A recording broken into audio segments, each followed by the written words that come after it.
Endometriosis কি? মহিলাদের বিরক্তকর যন্ত্রণাদায়ক একটা রোগ। এই রোগ যাদের হয়েছে তারাই বুঝতে পারে এই রোগের যন্ত্রণা। মাসিক চলাকালীন সময়েও তার অতিরিক্ত কামড়ানো ব্যথা, মাসিক শেষ হয়ে যাওয়ার পরও সারা মাস ধরে যন্ত্রণাদায়ক বেদনা। আসসালামু আলাইকুম, আমি doctor Hosnera Parvin, consultant homoeopathic foundation, প্রভাষক Shamsur Rahman Sharif homoeopathic medical college. আজ আলোচনা করব এন্ডোমেট্রিওসিস। এন্ডোমেট্রিওসিস কি? আমাদের মহিলাদের জরায়ু আছে।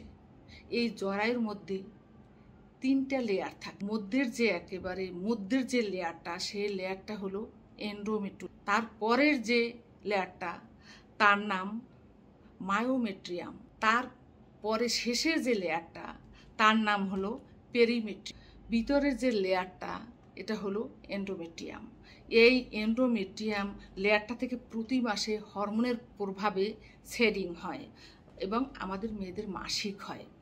আর যদি এই এন্ডোমেট্রিয়াম লেয়ারটা অন্য কোথাও গিয়ে অবস্থান করে বা যায়, সেখানেই মাসিক হয়। তাকে আমরা এন্ডোমেট্রিওসিস বলে থাকি।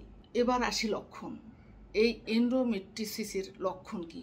এই এন্ডোমেট্রিওসিসের লক্ষণ হলো কামড়ানো বেদনাদায়ক একটা ব্যথা, তারপরে যৌন মিলনের পরে ব্যথা, তারপরে অতিরিক্ত রক্তক্ষরণ, তারপরে গর্ভধারণ হয় না, গর্ভধারণ যাকে বলে বন্ধ্যত্ব। এবার আসি কাদের এই রোগের ঝুঁকি থাকে বেশি।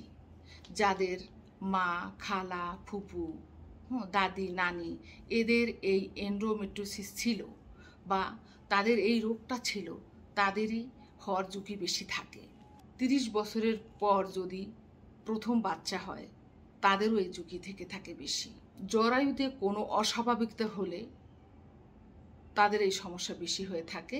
তারপরে দীর্ঘদিন ধরে মাসিক চলে, বন্ধ হয় না, ঋতুস্রাব চলতে থাকে, তাদের এই সমস্যা বেশি হয়ে থাকে। এবার আসে চিকিৎসা।